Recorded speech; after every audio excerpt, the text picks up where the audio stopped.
Hello! Wonderful to see you again. You really know how to make your old Grandma Granny smile. Now that you've had a chance to review your friendship with the 8 or so parts of speech, especially if you did all the practice exercises, have a cookie. You deserve it. But Grandma Granny wants to talk a little more about some of the parts of speech so you'll have a fuller idea of what our kiddies need to learn when they're acquiring a language, or what our older clients need to remember when they've lost some of theirs. So, let's start with our old friends, the nouns. We already mentioned that some nouns are common and some are proper. Do you remember what those two kinds of nouns are? That's right. Common nouns are names for general groups of things like monkeys, municipalities, and music. Proper nouns are names for specific things like Curious George, Kentucky, and Kanye.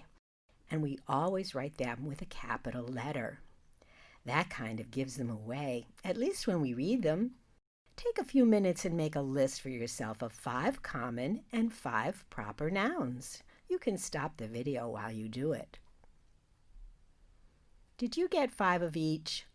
Great job! Have a cookie. Let's look at some of the other ways we can classify nouns.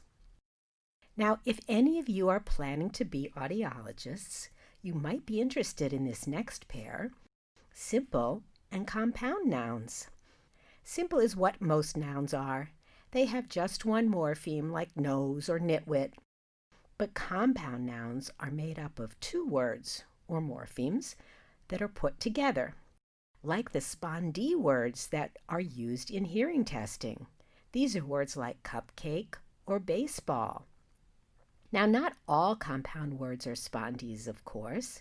Spondees have equal stress on both words, but some compound words don't, like greenhouse. Some compound words are written as just one word, like swimsuit, and others can be written as 2 separate words, like vice president. And still others use hyphens, like mother-in-law. They're all compound nouns. Then there's concrete and abstract nouns.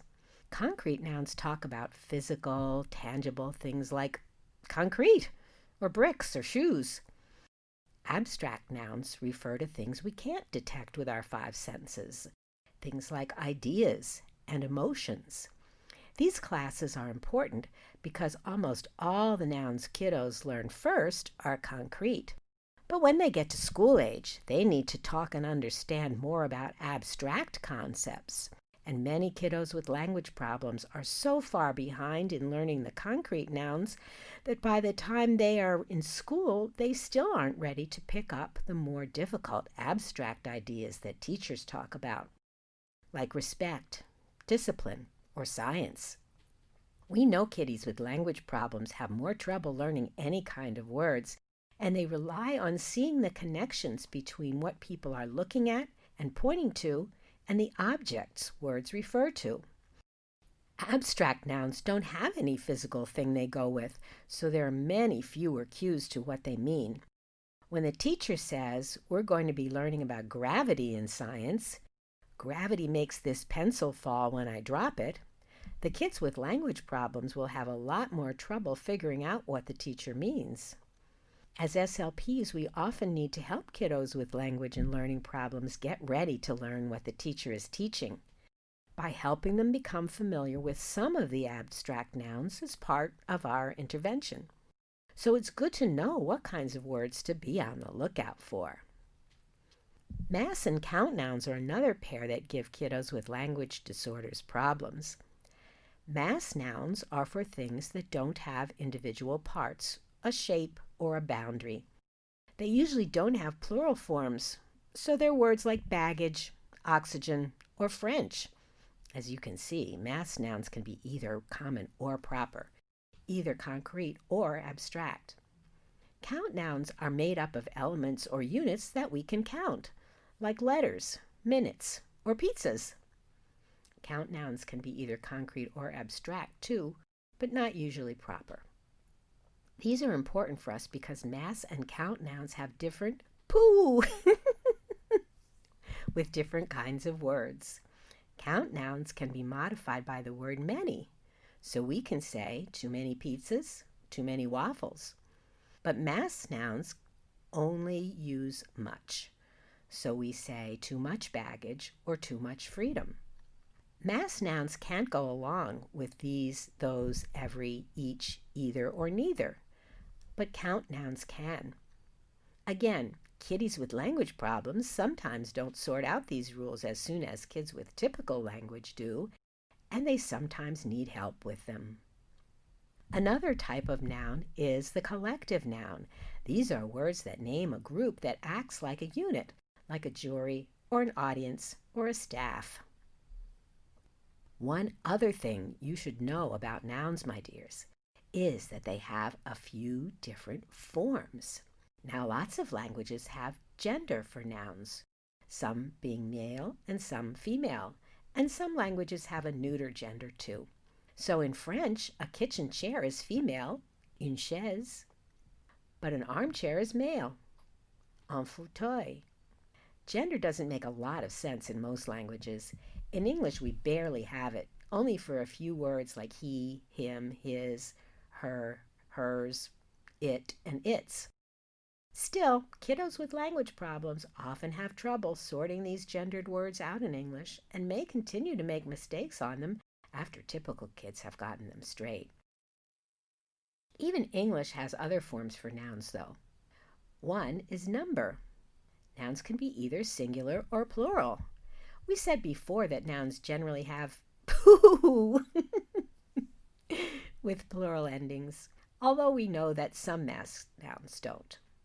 We often say that nouns take an S ending for plurals, but I'm sorry to say, my dears, that's only partly true. As a language expert, you should know that nouns can take 3 different plural endings depending on the last sound in the word. Nouns that end in voiceless sounds, take a minute to remember which those are, my dears. They're sounds like f, p, t, k, and th.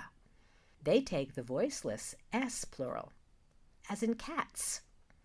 But nouns that end in a vowel or a voiced consonant, like v, b, d, g, j, l, m, n, r, w, z, and the, take a voiced z for the plural, like in dogs. And those that end in sibilants, s, z, sh, j, j, and ch, take an ez, like in kisses, garages, dishes, crushes, and Liz's. Grandma Granny has 2 Liz's for grandnieces. But life is complicated, as I'm sure you know by now, my dears. Some nouns are irregular and don't follow these rules at all. Do you know the plural forms for these nouns? Child, foot, ox, person, sheep, cactus, syllabus? If you know them all, have a cookie. But there are a good number of words in English that don't go by the rules. You may have heard little kiddos say things like, I have 2 foots, or here are 2 sheeps. Again, our kiddos with language problems often keep on making these mistakes for a much longer time than their typical peers, and sometimes they need our help to move on to correct irregular forms. Then there's case. Some languages have lots of cases for nouns. If you ever struggled with Latin or Russian, you might remember noun cases like the genitive, the dative, the accusative, the ablative, and the vocative. In English, we just have 2 cases for nouns, nominative or subjective, and objective. Even better, most nouns in English are the same in both cases. The nominative or subjective case is for subjects of sentences. So we'd say Kanye wore a red hat. Kanye's the subject, the one who does an action. Hat is the object, which receives the action of wearing.